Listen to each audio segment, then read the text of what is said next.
So if you recall, we had started off with our understanding Astable multivibrators, right?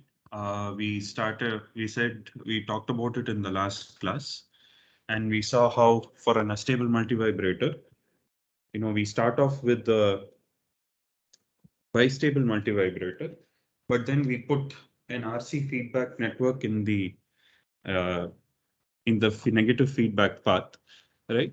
And so we saw how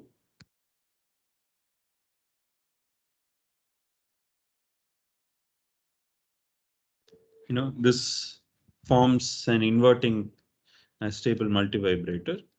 And in this negative feedback path, we put an RC network so that it can charge, right? Let's say R1, R2. And we saw how this can generate a bunch of square pulses, basically. Because what is happening is this this being an inverting bistable multivibrator, as this node, if your output is plus Vset, right?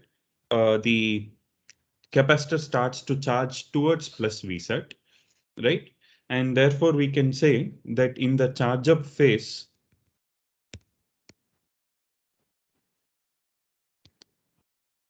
we can say that the Vc of t, which is the voltage across the capacitor, right? Voltage across the capacitor can be written as, like we saw in last class, it is the V final minus V initial e to the power of minus t by tau, right? So the final voltage towards which it is charging is, let us say, plus Vsat, and it becomes plus Vsat minus the initial voltage from which it is starting up is actually minus beta times Vsat, right? Now, what is beta?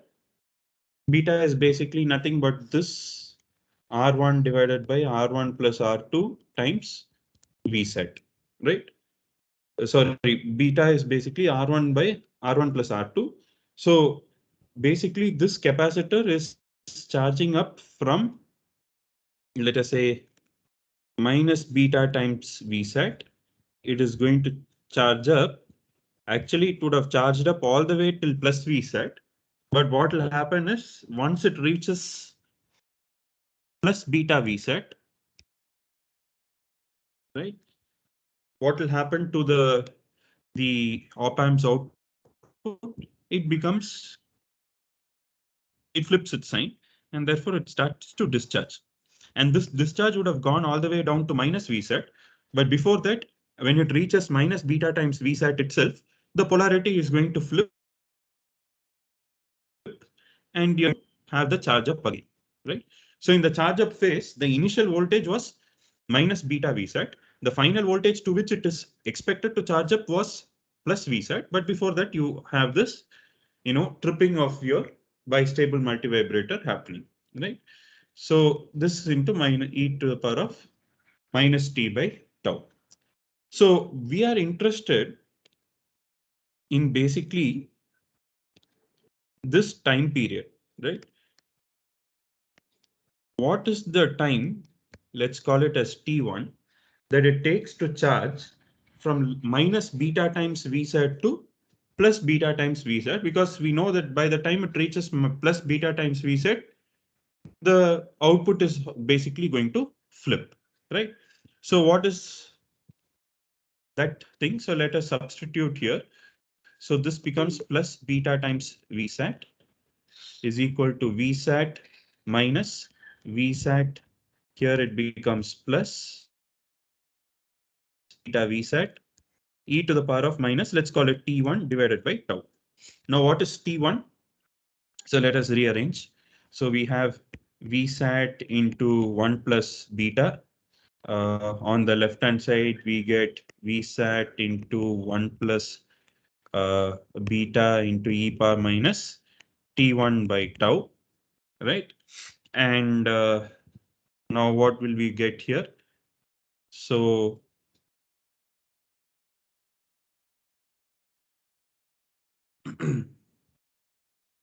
So V final is plus V set, and this is V initial is minus beta times V set, right? So you get this plus, okay, 1 plus beta. This goes the other side. Sorry, this will be B. Yeah, on the right hand side, you'll have 1 minus beta, right? So basically, you will have e power minus t1 divided by tau is nothing but 1 minus beta divided by 1 plus beta.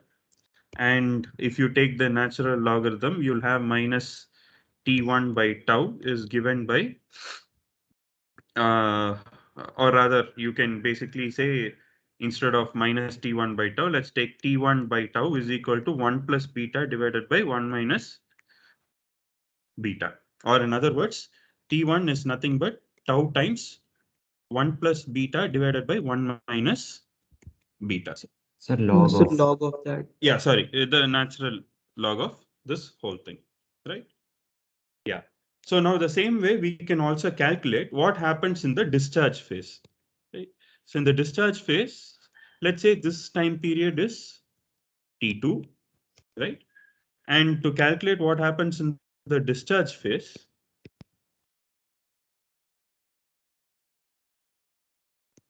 right?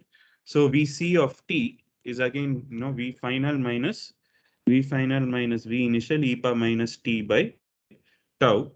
And Vc of t can be written as the final voltage is minus Vsat now because now it is discharging and it is moving towards charging towards minus Vsat, and it is starting from plus beta times Vsat e power minus t by tau. Now at time t2, okay, so basically here we are assuming that we are starting here as 0, right?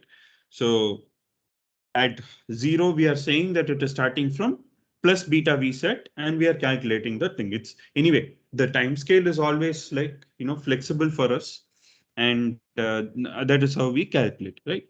So basically at this thing, Vc of t minus becomes minus beta Vsat because that is when it is going to flip the polarity. So this becomes minus Vsat minus of minus Vsat into 1 plus beta e power minus t by tau. Now you can basically do the same thing and you will see that T2 also is basically nothing but tau times natural logarithm of 1 plus beta by 1 minus beta. Okay, you can basically work it out. You can see that basically this is, you know, the same thing as same equation as the previous one. Okay, or in other words, because everything is symmetric here, right? It's basically the same. So now the time period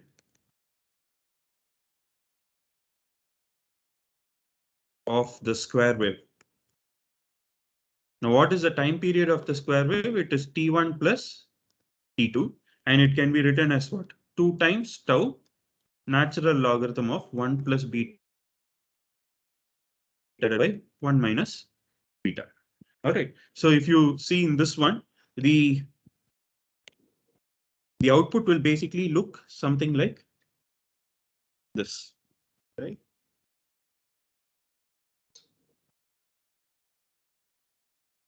This is your plus V set minus V set, right?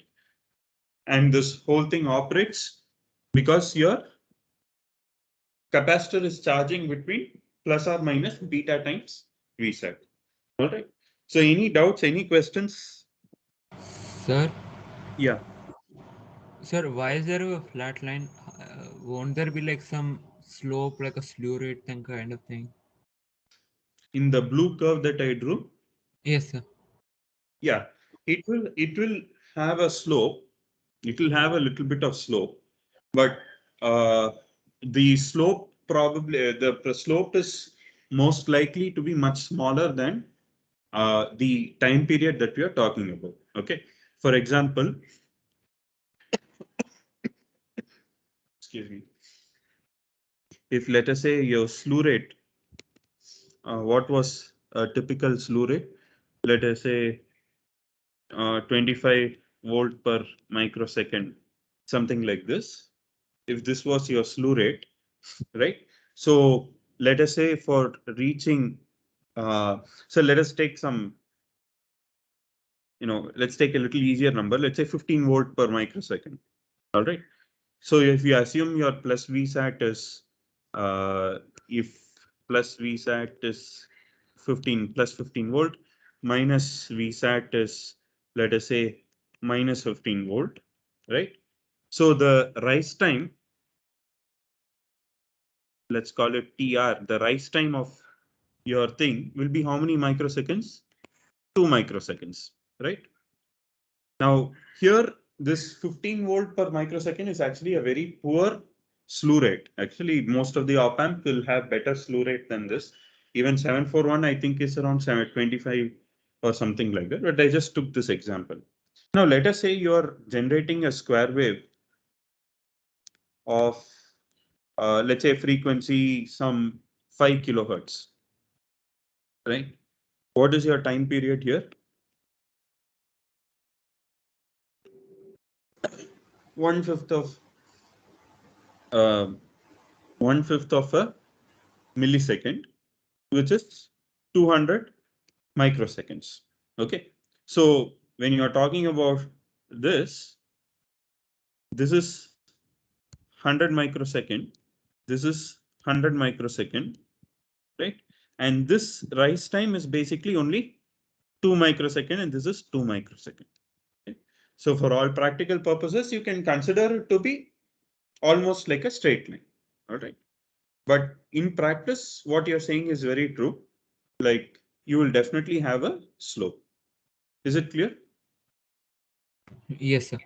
Sir, Yeah. sir, can you show the previous graph where plus beta VSAT and minus beta VSAT T1, T2 are marked? Sir, Here here, you're able. yes, sir. Yeah. Yes, sir. Sir, here should the negative not start when the input is minus beta VSAT?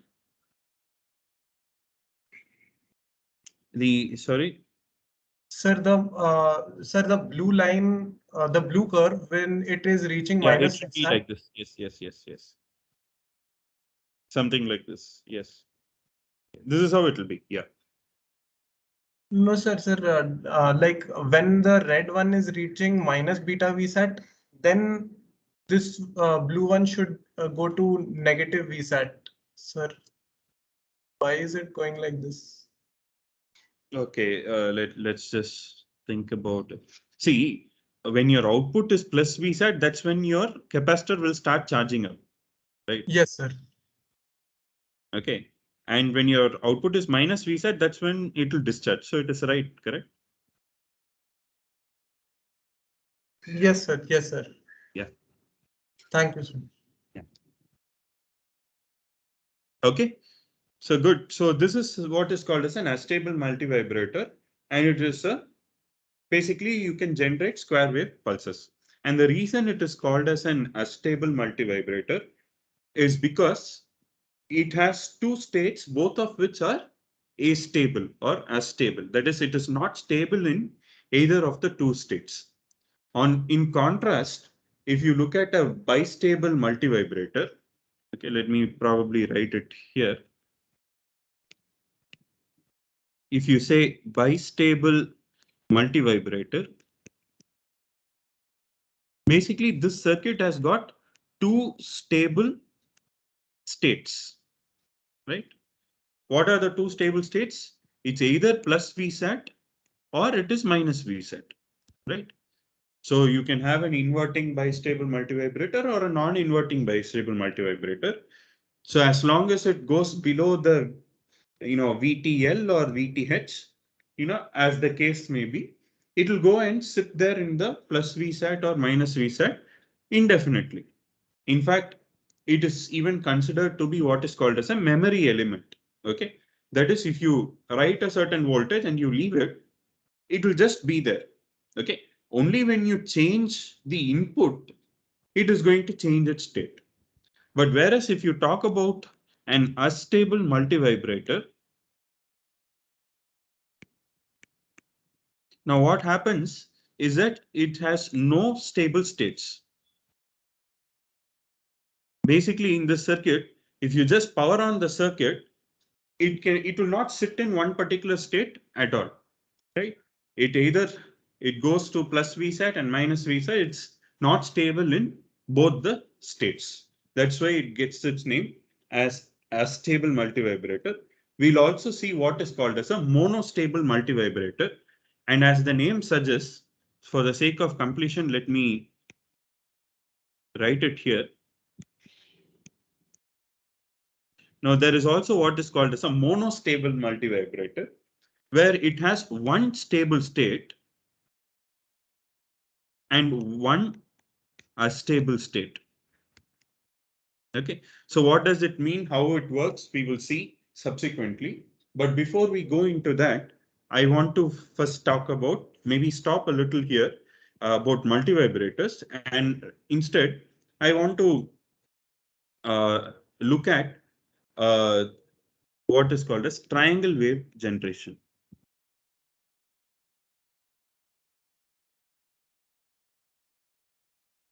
Okay. Now, how can you generate a triangle wave? Of course, you can do a few different ways, right? But how do you think you can do triangle wave generation?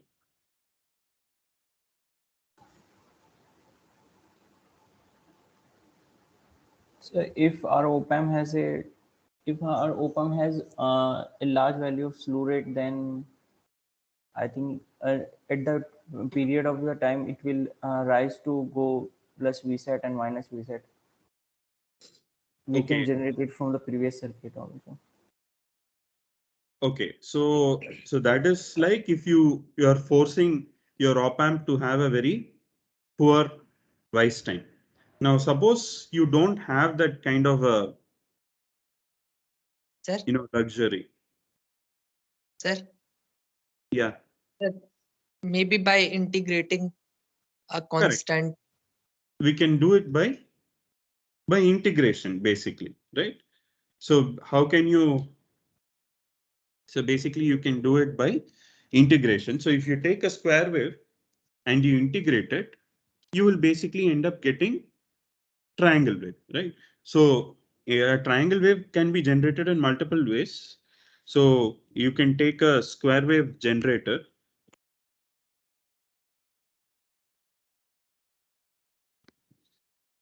And if you put it through an integrator, you'll basically have a triangle wave coming at the output, right? So you can take an astable multivibrator, feed its output to an integrator.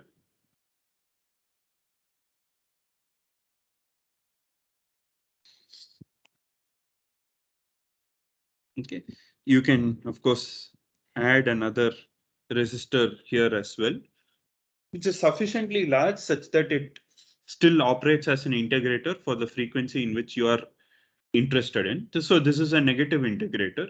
So if you are going to have a square wave like this, right? So you're going to have triangle wave being generated like this. All right. So this is one way to generate triangle waves. Now you can also generate triangle waves by, directly using so instead of using on Astable plus this one, you can also use a Schmidt trigger and you do this one. Okay. So for example, you can take a Schmidt trigger. So the previous slide, whatever I showed you, it is one way to generate the thing. So the important part about the design here is that you have your integrator here, and you have to make sure that this R2 times C, the time constant, is much higher than the frequency, the time period of your interest. In other words, the pole of this R2 and C is much lower than the frequency of your interest. That is the only important point that is to be seen here. So let me just say, let me call it tau equal to R2 times C should be much greater than the time period of the square wave. So we have already seen why this needs to be the case when we talked about integrators in detail, right? Otherwise, you just put an integrator after a square wave, it will work. Now, instead of even having a stable, you can even use a Schmidt trigger, take the output of the Schmidt trigger and feed it into your integrator. Okay, and feed this as the input to your Schmidt trigger. Now, what will happen? What is a Schmidt trigger? It basically has your VTH and a VTL, right? So, excuse me. So what happens to this one? So let us say this is plus VSAT, right? Let's say if this is plus VSAT. Now, what will happen to the output of this particular? What will happen to the output of the integrator? Basically, it will have a negative slope, right? So it will basically start going down. Now, as it starts going down, so once it crosses your VTL, right? Let's say you have a certain, this will basically have what? VTH, let's call it VTL. So once it crosses your VTL, this will basically go down again, right? Now, once it goes to minus VSAT, again it will start rising up until it reaches your VTH, so that then it will again start to flip, right? So basically, you can say that this particular system, this is basically you put a Schmidt trigger in and you kind of make it a feedback loop with an integrator. So here you end up getting a square wave, and here you end up getting a triangle wave, right?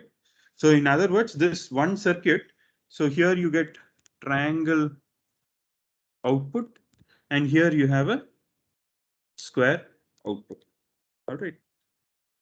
Now, what is the time periods that are involved here?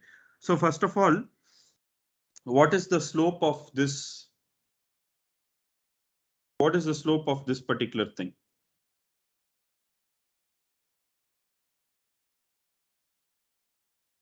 So let us say if this is plus VSAT, what is the output of the integrator?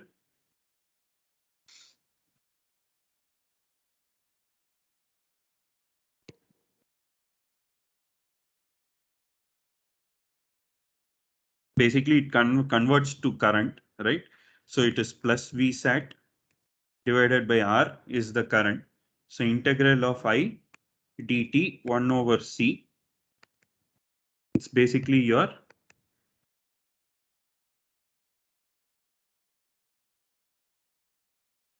V out, right? Sir, In other words, you can say plus VSAT divided by RC times T.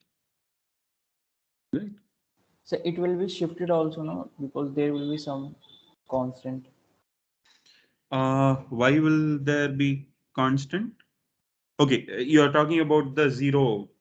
What is the voltage at zero, basically? Yes, sir. Right. Okay. So if you don't, if you write it in a little uh, indefinite way, this is how you'll have. Basically, if you talk about the slope, what will you get? I'm more interested in the slope. Slope is basically plus VSAT, or you'll have minus of VSAT divided by RC. This is your slope, right? Yes, sir. Okay. So this slope is minus VSAT by RC, and this slope is going to be plus VSAT by RC. Okay.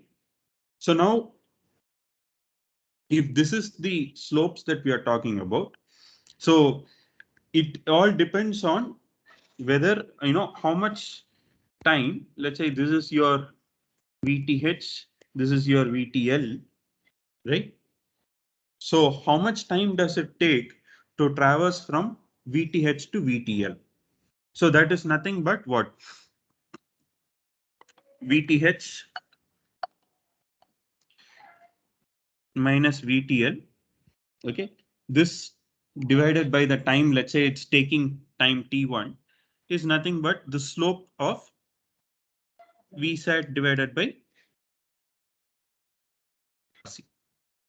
Same way you can say VTL minus VTH by T2 is equal to VSAT divided by RC. So you can find V1, T1 and T2 and add up the two, and that becomes the time period of your triangle wave in this particular case. So this becomes what we would call as your kind of a function generator, where you can generate either a triangle wave, I mean both a triangle wave and a square wave from the same circuit. Okay, so is it clear? Any doubts? Any questions?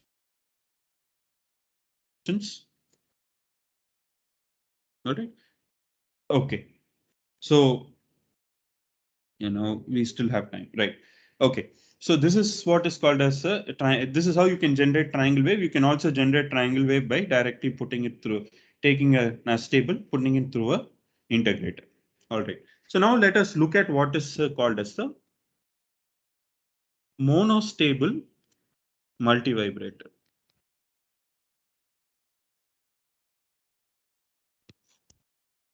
Now, as I mentioned before, it means that there is one stable state, right, and one astable state. So what does it mean? So functionally, it means that you have this particular system, okay? It has a certain input. Now, and of course it has certain output. Now, if you don't do anything to the system, right, it basically is going to be stable at a particular point. So let us say it is stable at plus VSAT, for example. Okay, the output is stable at plus VSAT. Now, if you give a small pulse, negative going pulse like this to this system, which is monostable multivibrator, now this is going to push it to the astable state. Okay, but it is going to remain in this astable state for a very definite period of time. All right. I mean, you can have a very tiny pulse here. You can have a slightly broader pulse here. It doesn't matter what kind of a disturbance you kind of give. I mean, the pulse width of the disturbance that you give can be different.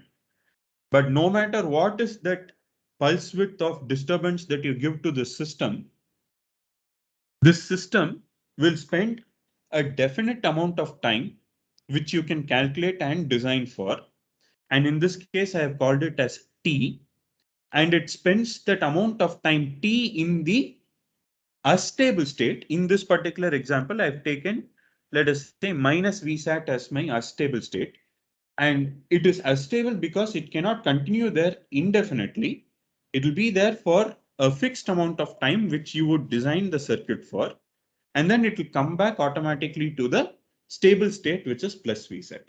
Is it clear? It has one stable and one astable state. When you don't give any disturbance, it will continue to be in that stable state. And when you provide a certain disturbance with a narrow pulse, doesn't matter how wide that pulse is, the output will go to the astable state, stay for a definite amount of time, and then come back to your stable state. Okay, this is what is called as a monostable multivibrator. So let us see how we can build it. Okay, now it turns out that this is an extremely simple circuit to build based on whatever we have seen so far. So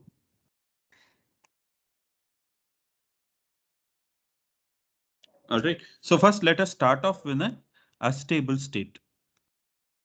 astable multivibrator, and let us do the required modification. Now you might ask, why do we need such a functionality? Sir, Yeah. sir, here we set the minus V set as unstable state, Yes. stable state because it have some fixed time. Sir, Yeah. is then what will be our stable? Is sir plus V set is our stable Plus state? VSAT is your stable state. Yes. But So sir, it has also changed now. Means it has changed to minus V set. So okay, so the change happened because there was some disturbance, or which was because of the input that was provided, right? Or else it will continue to be in plus VSAT indefinitely. Yes, sir. And sir, after that it goes from minus V set to V set, then again it will remain in V set Remain. until It will we don't indefinitely change. remain in plus VSAT. Yes. Yes, sir. Sir. Okay. Sir. Thank you, sir. So where do you think this kind of circuit would be applicable, or let us say would be used? Where do you think this kind of a circuit would be useful? So when we need to just give a small pulse as input. Okay, so in when you have counter. okay, when you want to have okay counter, I'm not sure, but when you want to have a pulse being generated of a fixed width, right? That is one thing. But even more on a practical side, for example, let us say you want to do automatic corridor lighting. Okay.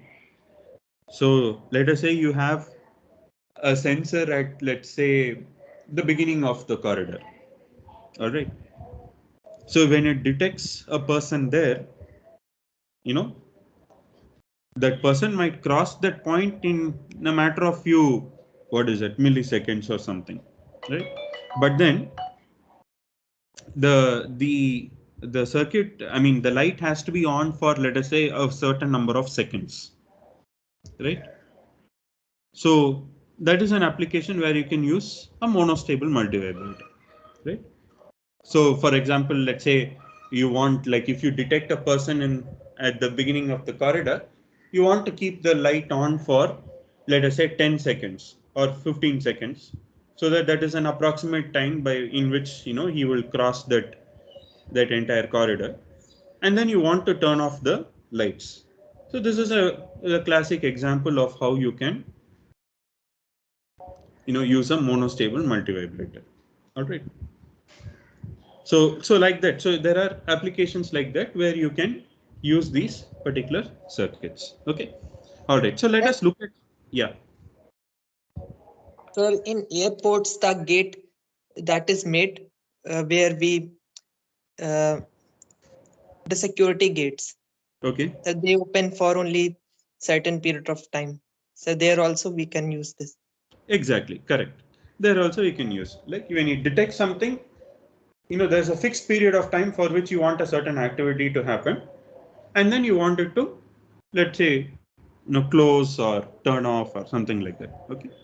Good. So that's another application. All right. So let us try to build a circuit.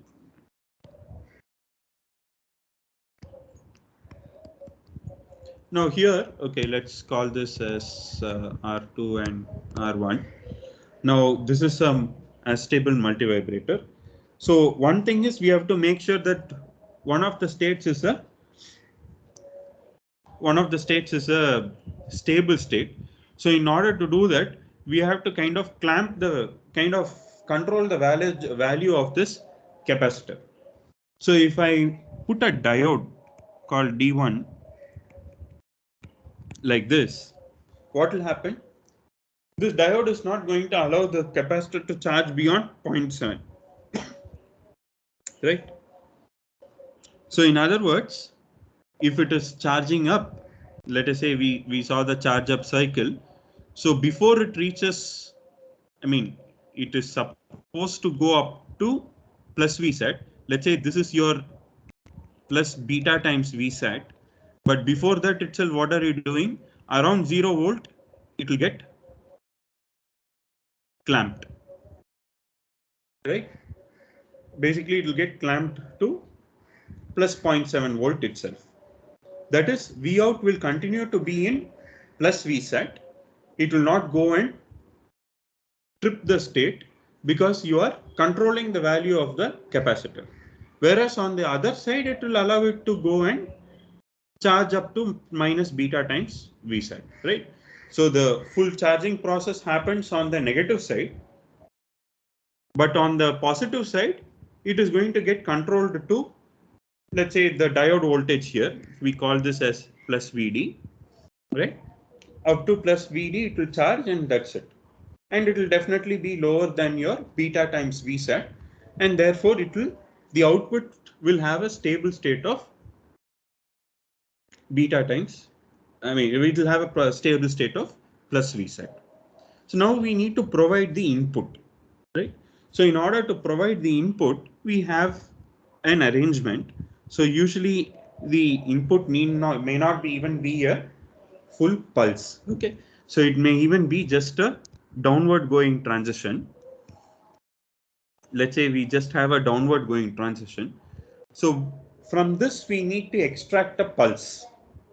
Now how to extract a pulse from this one? So we use a passive differentiator.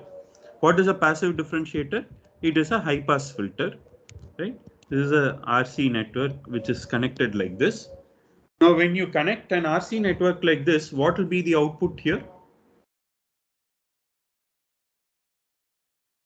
When you give a negative step to an RC network which is connected in this high pass way, what will be the output?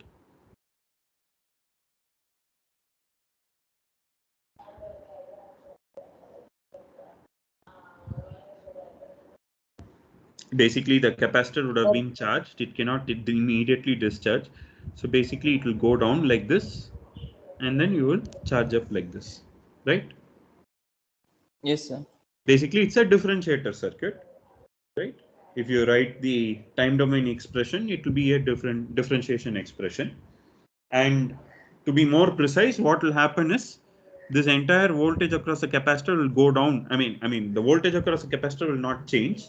And therefore, when the voltage at this point goes down, this node will also go down correspondingly, right? And then slowly the capacitor will discharge and the output voltage will come back to 0. This is how your output will basically be. Now, this output we are going to feed to our system. But again, because it is an RC network, let us say you're going to have some upward and downward transitions. Basically, you'll have something like this, right? And here we are interested only in the downward going transitions. And therefore, what we will do is we will put a reverse biased diode to take only the transitions that we want, right? So we are going to put a reverse biased diode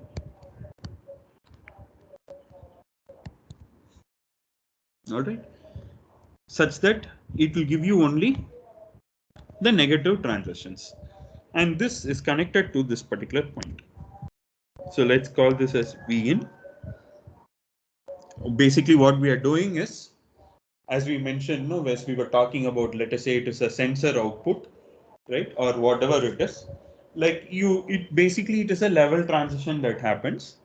From that level transition, we are extracting a small pulse here, right?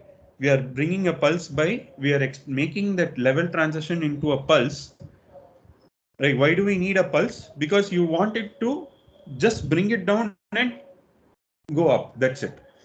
And that pulse is created by this RC circuit, and this reverse biased diode is basically going to,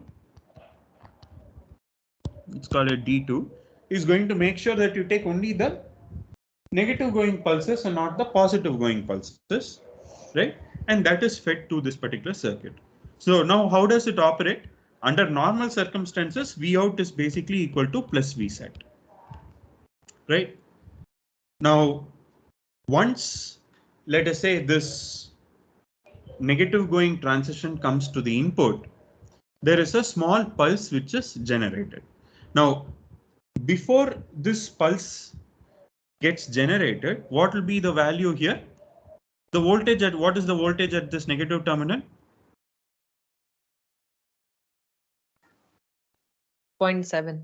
0.7, or this diode voltage VD, right?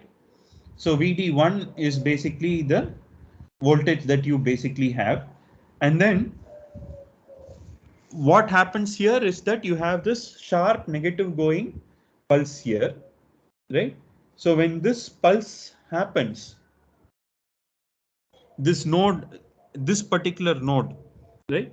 Let us maybe give some name. So let us say this is node A and this is node B. Now this node A voltage is going to dip, and it is, let us say it is dipping such that it is upsetting your Schmitt-Triggers thing. That is VB, VA becomes lesser than VB. Now, when VA becomes lesser than VB, your Vout goes to minus Vsat. Now, when it goes to minus Vsat, what happens? This capacitor starts to discharge. And when the capacitor starts to discharge, anyway, this pulse is over. Like, it just, all that the pulse did is basically come and upset the balance and make the op amp's polarity to change, the output to change from plus Vsat to minus Vsat. Now after that, that pulse is gone, right? And this node voltage after the pulse, the node voltage VA becomes nothing but minus beta times Vsat, right? This is the voltage at minus VA, and this particular VB, now VB of T, this is now going to become the, this is now going to basically charge up. So how can we write this? This is V final minus V initial e to the power of minus T by tau. So what is the final voltage towards which it is charging? It is minus Vsat. Minus Vsat. What is the initial voltage? It is, let's call it VD1. E power minus T by tau. Now this is the way it is going to charge. Now when will this flip? This polarity will flip. So this was at plus Vsat. The tip came here, and therefore it went to minus Vsat now. Now this is the output, and this will continue. And at this particular point, what happened to our capacitor voltage is that here it was at, let's say, VD1. Now it is now discharging towards minus Vsat, but let's say it is, okay, let's say it's discharging towards minus Vsat. Let's say it reaches minus beta times Vsat. Now if it reaches minus beta times Vsat and starts to go down even below that, the op amp output will change its polarity, right? And therefore at this particular point, the output will go back to plus Vsat, right? So therefore, what is this time period, right? As I mentioned earlier, we can design this for a certain time period. So the time period is now going to be determined by this charge time. Now, what is that charge time? When VB becomes minus beta times Vsat.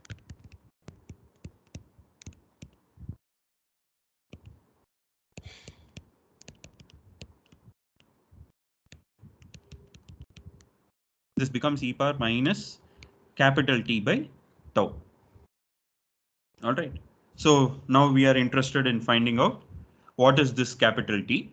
So this is nothing but Vsat minus beta times Vsat, okay, is equal to Vsat plus VD1 e to the power of minus T by tau. So we can say e power T by tau is nothing but, Vsat plus VD1 divided by Vsat into 1 minus beta. So which basically means capital T is nothing but tau times natural logarithm of Vsat plus Vd1 divided by Vsat into 1 minus beta. Okay. This is the time period.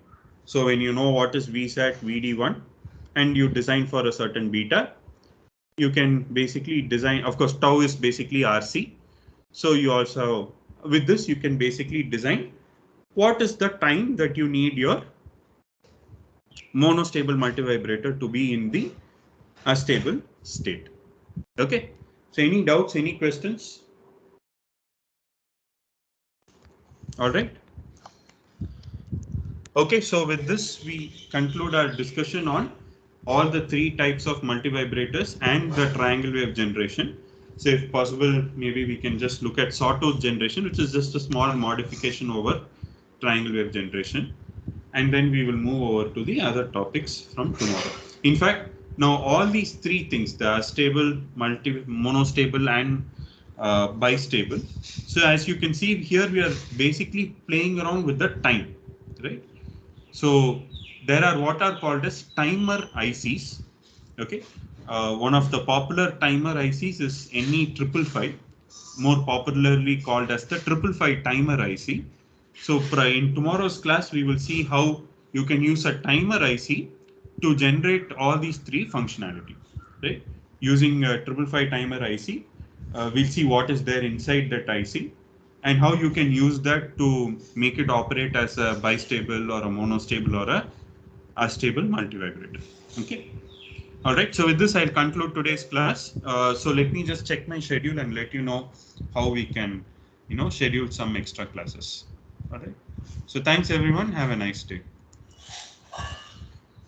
Yep. Yeah. Thank you, sir. So, Yes. Yeah. Tell me. so if I want to measure the input offset voltage of the op amp, so then I will connect the multimeter across the input terminals and measure the voltage. No, you cannot measure like that. You Right, cannot sir? measure. Yeah. Okay. So let me try to explain. So basically this input offset voltage is happening because of internal mismatches. Okay. So I will Yep. talk about differential amplifiers, and we will understand why it is happening. So the input, you will typically, if you take a simplified version, it will basically be like this, the input of the op amp. All right.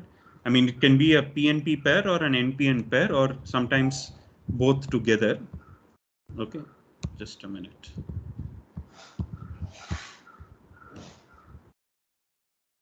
Oops. I don't know why it is stuck.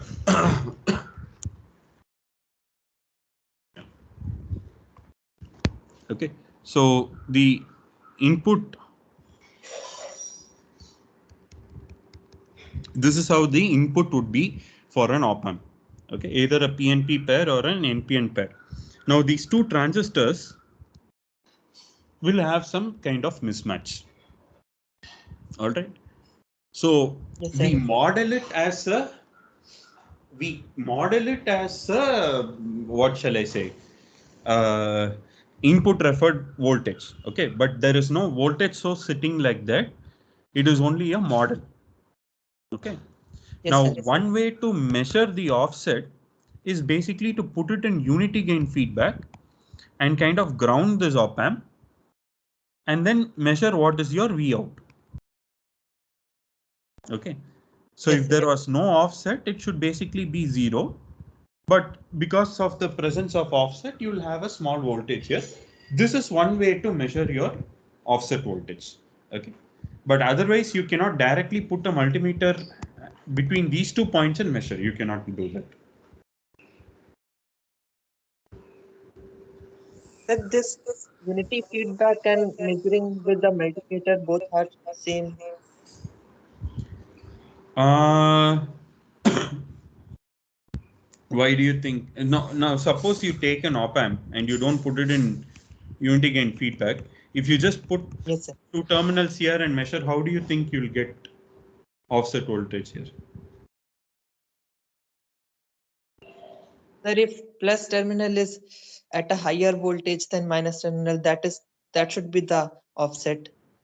So it will Otherwise, not be physically, it's not necessarily physically at a higher voltage actually. yes, sir. Okay. So yeah, in this particular case, yes, it is the same, because like the negative terminal and V out are at the same potential, Yes, sir. and the other terminal is ground, and yes, it is. I mean, in this case, yes, you will by putting a multimeter you will measure, but an op Okay. amp which is not put in feedback, you will not see that you will not at all be like there is some voltage here and voltage there and slightly different. Okay, it basically means you can understand this as, let's say this has GM1 and this has GM2, and these two GMs are not equal.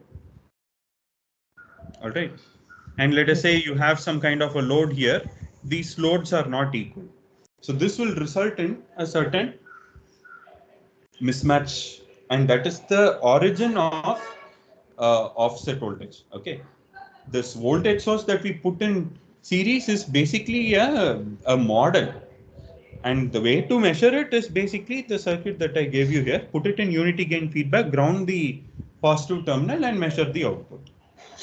All right. Okay, sir. Okay. Yes, sir. All right. Yeah. Thank you, sir. Yeah, I think some of you had asked questions last week, but I couldn't respond fully because I was not well. I will probably try to go through it. Sir, can you enable the Moodle submission for lab reports today? Yeah, I will do that. I'll do that. So, Yeah. because Yes. last week even today I'm just working from home, and so I'll do that today. And so Okay. for the last week's lab, like for the event batch, we'll be having that once again after today, after this week's lab. So can you please put its deadline accordingly? Okay, sure. Okay. All right. Okay. Thanks everyone. Have a nice day. Thank you, sir. Thank you, sir. Thank you, sir.